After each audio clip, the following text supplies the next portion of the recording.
plainly see how we came to be the home of the brave and the free. It's no mystery how the thing was done. When you recall that we had men like Grant and Washington, the good old Yankee spirit's in the air.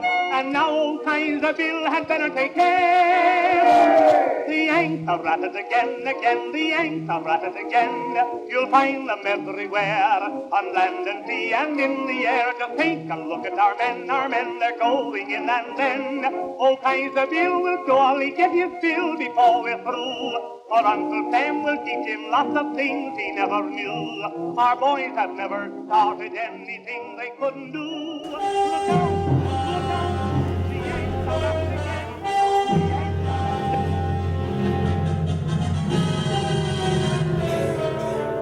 Ladies and gentlemen, the Joyce Kilmer Society of Mahwah proudly presents, for your enjoyment and entertainment,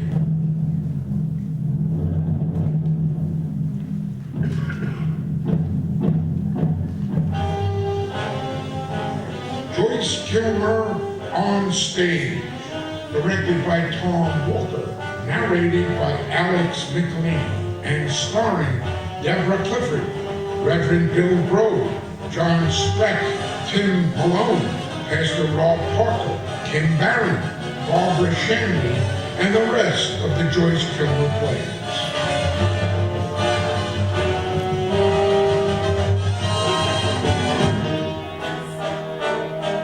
And now, on with the show.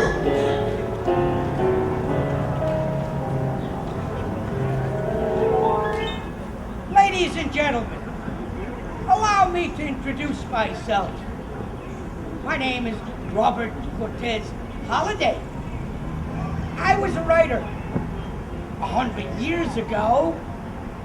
Still look pretty fit, don't you think? I wrote 15 books.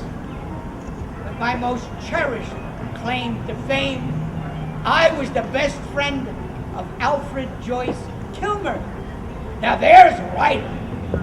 By the age of 30, he had attained an almost unique position in literary circles. Poet, editor, he was a lecturer, a critic, anthologist, and he was a prominent writer for the New York Times. He was born in New Brunswick, began his career in New York City, and he soared to fame in Mahwah, New Jersey. Mahwah, New Jersey. He lived on a hill, Airmont Road. Lived in a lovely house. He raised 4 of his 5 children there. His mother visited him often, and they would take these long walks together. And it was on one of those walks that Joyce Kilmer received the inspiration for one of his most popular poems, The House with Nobody in It. Look, over there, Mother. We planted several vines around the house. It's been a beautiful spring, hasn't it? Yeah. And over there, we have several flocks of violets, which are so blue, almost turning to red. And over there is an admirable dogwood tree. And over in that direction over there, Joyce, isn't that where we found that old deserted house on one of our walks together? That sad old house. Very sad house. Yes, it is, Mother. In fact, I walk that way every day to catch the express train in Suffering on my way to work at the New York Times. And every day I stop and I take a look at it, and I get a glimpse of that house. It left a very deep impression upon me. So much so, Mother, that I've written a poem about it. Here, Mother, take a look at it. Read it.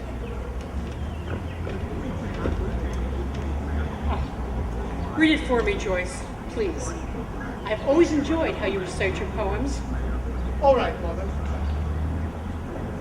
Whenever I walk to Suffern along the Erie track, I go by a poor old farmhouse with its shingles broken and black. I suppose I've passed it 100 times, but I always stop for a minute and look at the house, the tragic house, the house with nobody in it.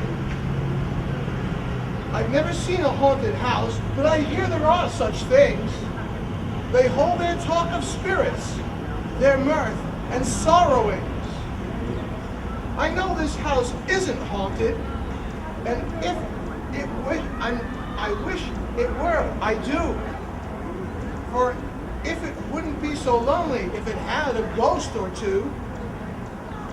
This house on the road to Suffern needs a dozen panes of glass, and someone ought to weave the walk and take a scythe to the grass. It needs new paint and shingles, and the vines should be trimmed and tied. But what it needs the most of all is some people living inside. And if I had a lot of money and all my bills were paid, I'd put a dozen men to work with brush and saw and spade. I'd buy that place and fix it up the way it used to be. And I'd find some people who needed a home and give it to them free. Now, a new house standing empty with staring window and door looks idle, perhaps, and foolish, like a hat on its block in the store. But there's nothing mournful about it. It cannot be sad and lone, for the fact of something within it that it has never known. But a house that has done what a house should do, a house that has sheltered life, that put its loving wooden arms around a man and his wife. A house that has echoed a baby's laugh and held up its stumbling feet is the saddest sight when it's left alone that ever your eyes could meet. So whenever I go to Suffern along the Erie track, I never go by the empty house without stopping and looking back. Yet it hurts me to look at the crumbling roof and the shutters falling apart, for I can't help but thinking the poor old house is a house with a broken heart. I hope you like it, Mother. I do. Very much so. It brings back a memory of that sad, empty house, but also the memory of the sadness we shared over how empty and deserted it was. Well, there were some old letters and lots of rubbish in that Japan candlestick you found. Oh, you remembered. Well, Yes, that candlestick is now in my treasures room. along with all the other things that you've really found or bought in your many travels. Happy Mother's Day. Thank you, sir. Joyce, Kilmer and his mother. You know, he reminds me of just how he looked 100 years or 104 years ago. In the mornings, you could see Joyce Kilmer racing down Airmount Road, his tie flying in the wind, and him munching on a piece of breakfast toast. He was running a little late on his way to Suffern to catch the express train. It took him on his way to his job at the New York Times. He worked very late, reporters worked very late. And sometimes he didn't get finished until after midnight. And so there were no express trains after midnight. So Joyce Kilmer had to take the local. Well, he enjoyed the trip anyway. He loved trains. He loved trains so much that he wrote a poem about a certain train that left the station at 12:45. Oh, sorry, I didn't see you aboard the train. Good evening, or good morning. My name is Joyce Kilmer, and I'm on my way home. This, New York Times, is my employer. I'm a commuter and proud of it. I live in the Ramapo Hills in Jersey and don't mind commuting. Some people exaggerate and say I'm one of the world's most accomplished commuters. Quite a bit of an overstatement, but I will say this. It is no life at all for a man not to travel at least 60 miles a day between his office and his home. But thanks to this train, I don't spend the whole trip reading my paper. I tell stories. Stories that relate to what I'm writing for the New York Times, and sometimes I just look out the window and think of all the people carried to the warmth of their homes by the train. Like when I take the 1245, this very glorious train. As a matter of fact, I've honored it in one of my poems. Would you like to hear it? Well, I'm going to read it anyway.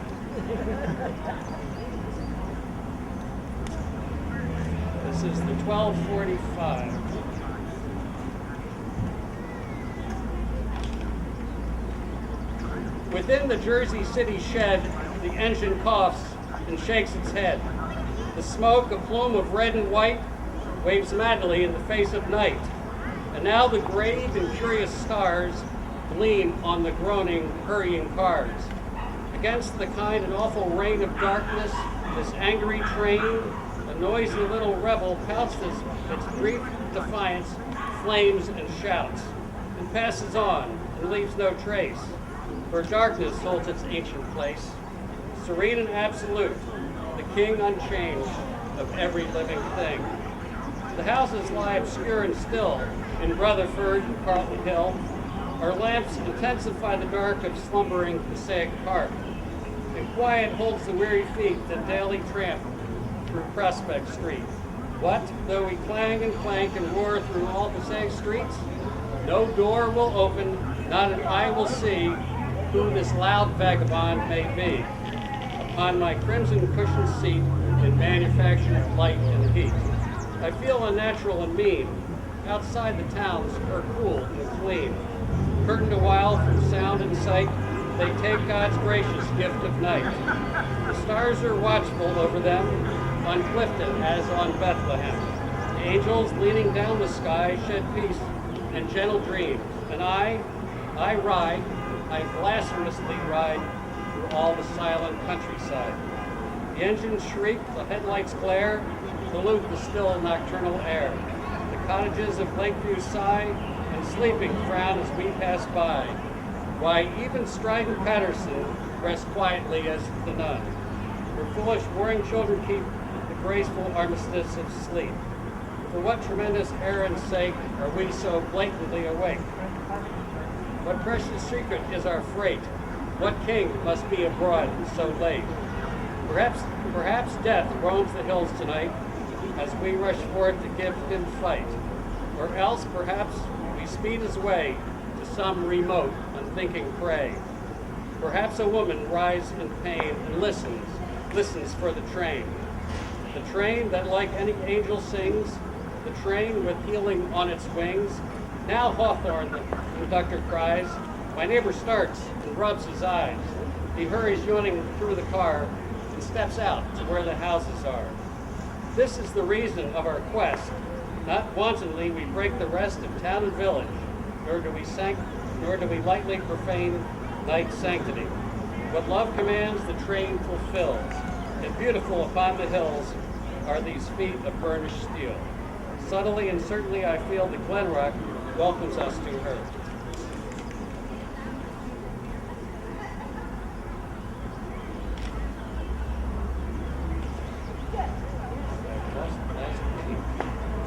And silent, Ridgewood seems to stir and smile, as she knows the train has brought her children back again.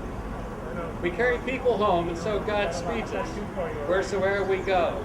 Hohokus, Waldwick, Allendale, lift sleepy heads to give us hail. In Ramsey, Mahwah, Suffern stand houses that wistfully demand a father, son, some human being, that the midnight train may bring. The trains that travel in the day, they hurry folks to work or play. The midnight train is slow and old, but of it let this thing be told. To its high honor be it said, it carries people home to bed. My cottage lamp shines white and clear. God bless the train that brought me here.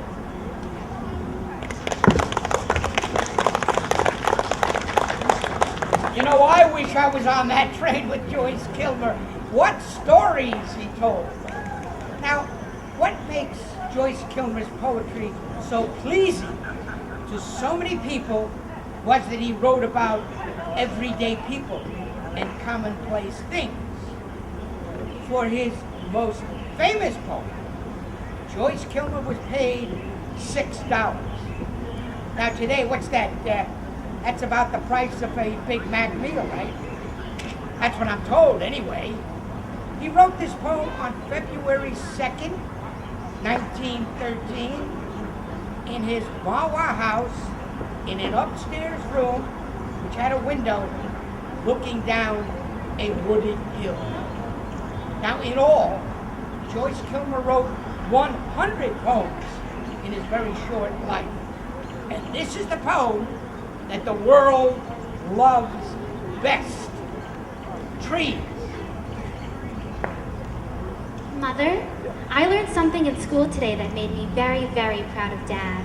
I learned that his poem Trees is still one of the most popular poems in all the English language. What a confirmation of his talent. The beautiful words have survived the test of time, and they always will. Mother, I know it was before I was born, but when and where did he write Trees? I remember like it was yesterday. He dictated the poem to me, as he did many of his poems, and I wrote it down in our little notebook here. Why, I even wrote down the date, February 2nd, 1913. I definitely remember Trees was born in our little home in Mahwah. Oh, how he loved that home. He once said that of all the things the Lord had given us, he was most thankful for that little house at Mahwah. But where, Mother? Where exactly in the house did he write Trees? Upstairs. It was in a room upstairs during the intervals of some other writing. We would go upstairs and he would dictate the words to me in a room with a desk and a window, looking down a wooded hill, trees of all kinds everywhere. To be honest, we never dreamed of the popularity of the poem, but almost immediately after it was printed on the first time in Poetry magazine, it became a literary treasure across America and in places around the world. Deborah, I always keep a copy of it nearby me. I loved him so. I miss him so. Here it is. I'm happy to read it to you. Okay. I think I shall never see a poem lovely as a tree. A tree whose hungry mouth is pressed against the sweet earth's flowing breast. A tree that looks at God all day and lifts his leafy arms to pray. A tree that may in summer wear a nest of robins in his hair. Upon whose bosom snow has lain, who intimately lives with rain. Homes are made by fools like me, but only God can make a tree. Now I know why Trees is admired by so many. Poems are made by fools like me, but only God can make a tree. Let's go have some ice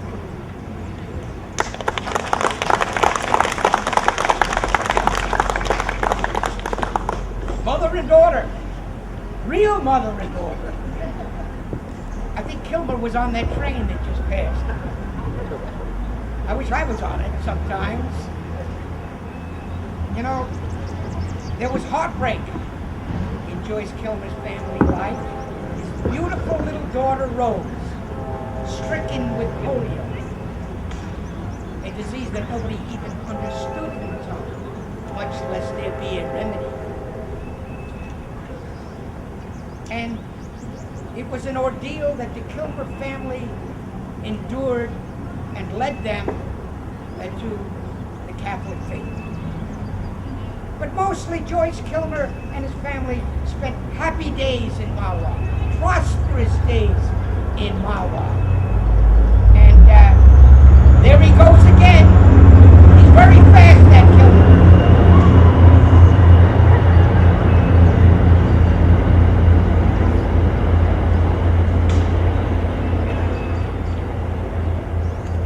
Then America entered World War I, and Joyce Kilmer was one of the first Americans to enlist in the Army. He didn't have to go. He had 4 children and a 5th on the way. But Joyce Kilmer felt that he owed it to God and country. And so he sailed off from Hoboken, New Jersey, with the famous Fighting 69 on the ship named America, on his way to France in the fog of war.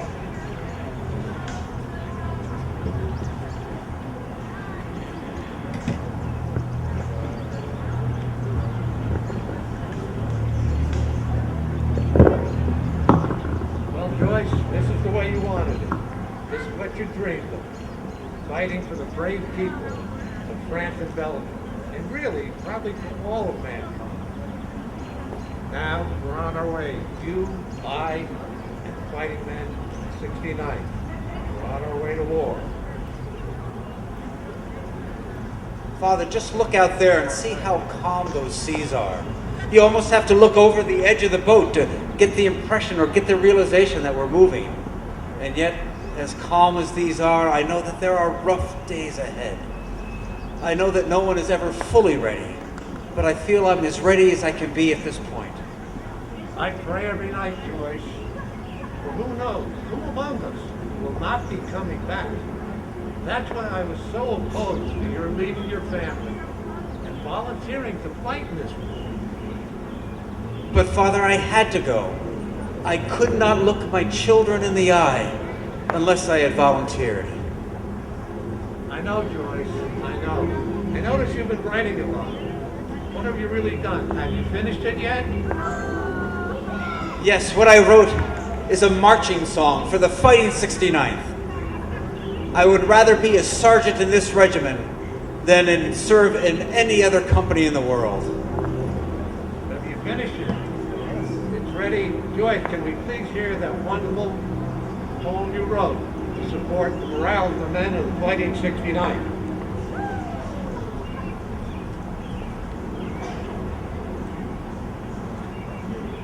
The 69th is on the way. France heard it long ago, and the Germans know we're coming to give them blow for blow. We've taken on the contract, and when the job is through, we'll let them hear a Yankee cheer and an Irish ballad too. The harp that once through Tara's hall shall fill the air with song, and the shamrock be cheered as the port is neared by our triumphant throng. With the Potsdam Palace on a truck and the Kaiser in a sack, New York will be seen one Irish green when the 69th comes back. We brought back from the border our flag, 'twas never lost. We left behind the land we loved, the stormy sea we crossed. We heard the cry of Belgium and France, the free and the fair. For where there's work for fighting men, the 69th is there.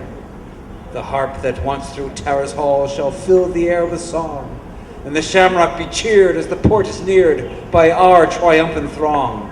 With the Potsdam Palace on a truck and the Kaiser in a sack, New York will be seen one Irish green when the 69th comes back.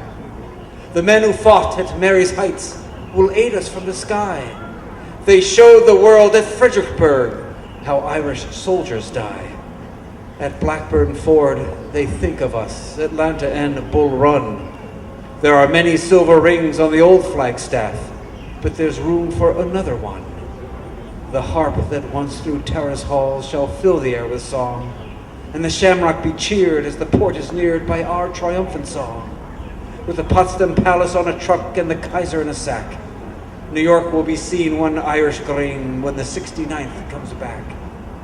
God rest our valiant leaders dead, whom we cannot forget. They see the fighting Irish are the fighting Irish yet.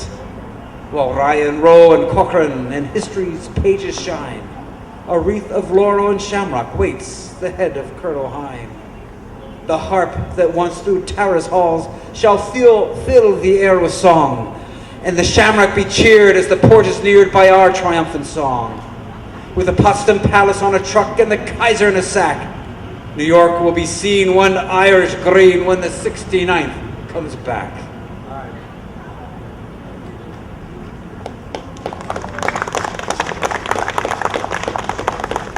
It was a terrible war, an ugly war, stifling trench warfare, mustard gas, and there were ear-splitting artillery fire.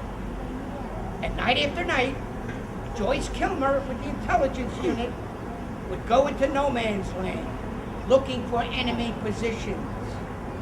And he would crawl under barbed wire that punished his body, stripped him his uniform, and finally they sent him off to the hospital. And that's when it happened. While he was still in the hospital, death came flying through the air. An enemy artillery shell exploded on the roof of Joyce Kilmer's regiment's dugout. Huge mounds of earth cascaded into that hole. 2 men were rescued, pulled out alive. 5 others were pulled out dead. And 15 soldiers were entombed forever. That was the great tragedy of Rouge Bouquet.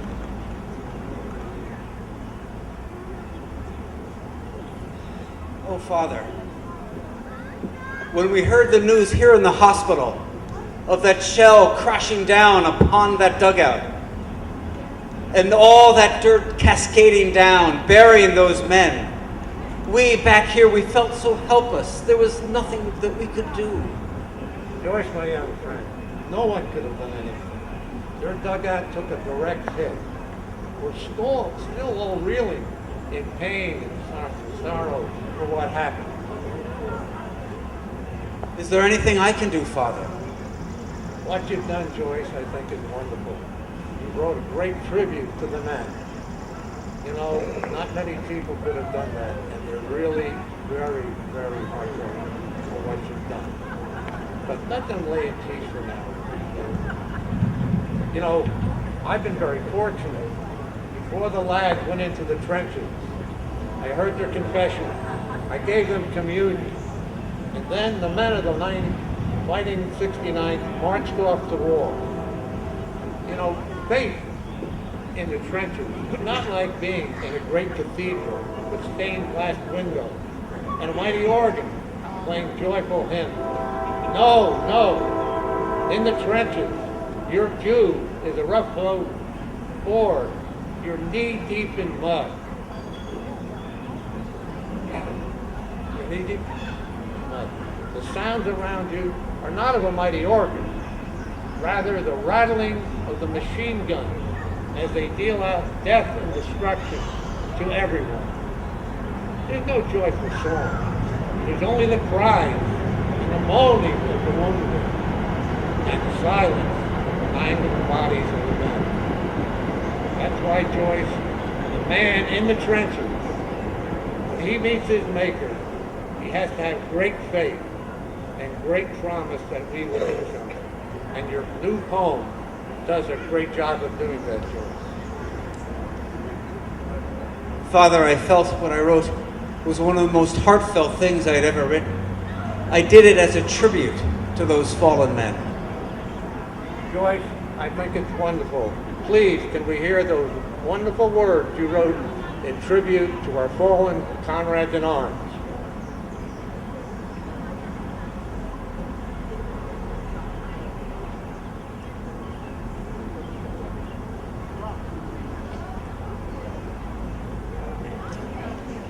In a wood they call the Rouge Bouquet, there is a new-made grave today, built by never a spade nor pick, yet covered with earth 10 meters thick. There lie many, many fighting men, dead in their youthful prime, never to laugh nor love again, nor taste the summertime.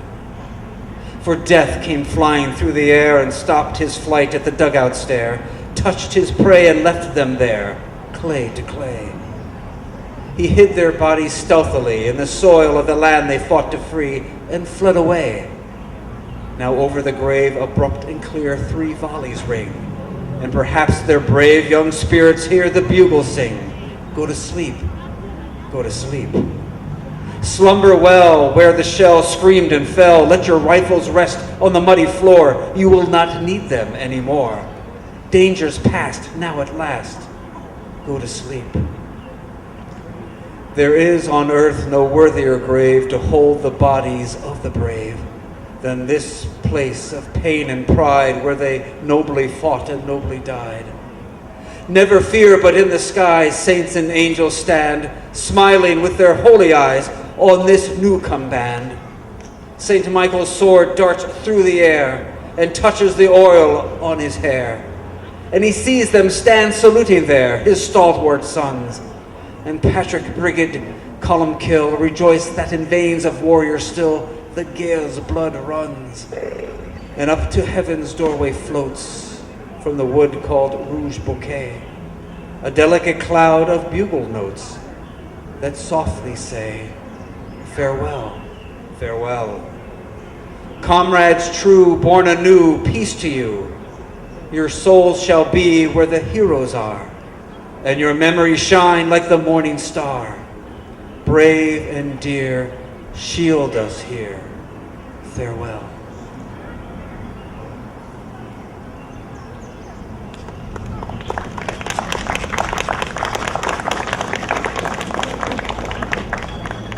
The war raged on and on.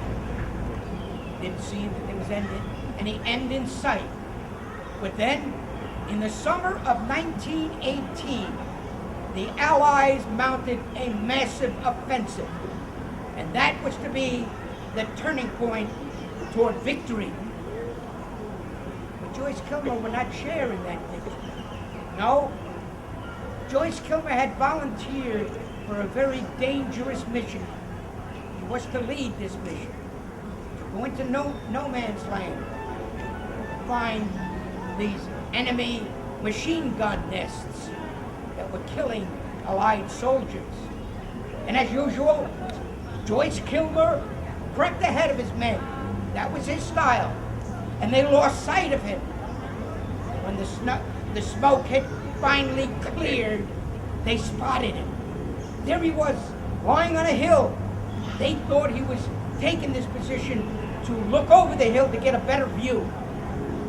When they rushed up to him and turned him over, they realized the worst had occurred.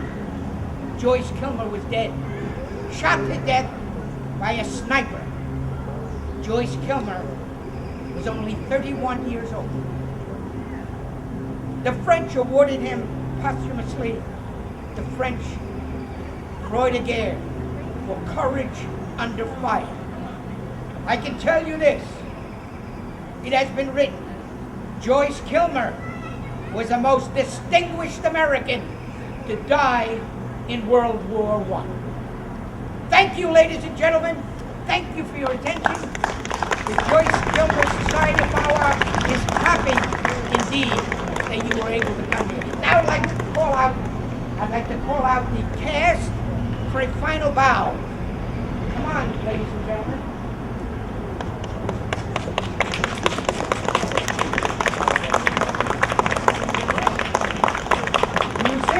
And songwriter Alvin Giacomo, Barbara Shanley of the Mahwah Historic Preservation Commission, Jim Wright, noted author, The Celery Farm, and columnist for The Record. Jim Wright. Nicole Spinella, a teacher and also an accountant and secretary of the Joyce Kilmer Society of Mahwah. Her daughter, real daughter, Mary Rose Spinella, who's a Mahwah High School graduate and now a student at Montclair State. John Speck, they call him Mr. Mahwah, former council president. They wanted him in for life. He said, no, I'm not going to jail. John Speck, and of course, Pastor Bill Rowe, our own man in the cloth. A terrific Joyce Kilmer. Let's give them all a hand, but before we do that, we have, where is he? Our stage manager. Here he is, our stage manager, Joe Spinella, the twin of Mary Rose. Thank you, Joe. And thank you all. There's also the father, Joe Spinella Sr. He's our photographer. Thank you. Enjoy this beautiful event, the bazaar, the history of America, the history of New Jersey, the history of Bergen County. Joyce Kilmer, you know, was voted one of 10 Bergen County legends. This is almost 103 years after we wrote the poem Trees, which today, by a poll in the of Google Reads in 2012, Google Reads, it measured the popularity of the top 50 poems in the entire English language. Joyce Kilmer's Trees was number 26. 26, over 1 million reads. And I meet people in New Jersey and all across America who can almost recite that poem. You know, it was mandatory in the schools at one time that the children learn that poem. And we in Mahwah are proud that Joyce Kilmer and the history of that wrote it in Mahwah. He sprang to fame in Mahwah. He worked for the New York Times in Mahwah. And he also was very fond of Bergen County. He participated in the affairs of Bergen County, brought reporters over from the Times. He wrote Mount Hubenkoff, which straddles Mahwah and Suffolk. And he wrote many of these poems, The House with Nobody in It, about Mahwah. There were a dozen towns in America that claim Joyce Kilmer wrote about their tree. Sorry. His father said it was written about a commonplace tree in his backyard. Thank you. I'd like to thank the Joyce Kilmer Society of Mahwah. Really wonderful. Thank you for bringing that history to us. On land and sea and in the air, just take a look at our men, they're going in and then. Old Kaiser Bill will surely get his fill before we're through. For Uncle Sam will teach him lots of things he never knew. Our boys have never started anything they couldn't do. Look out, the Yanks are at it again. The Yanks are at it again, the Yanks are at it again. You'll find them everywhere, on land and sea and in the air. Just take a look at our men, they're going in and in and then. Old Kaiser Bill, the butcher Bill, is waiting to collect. And Uncle Sam will pay him, but he'll get it in the neck. We're going to teach the grocer Bill to treat us with respect. Look out, the Yanks are at it again.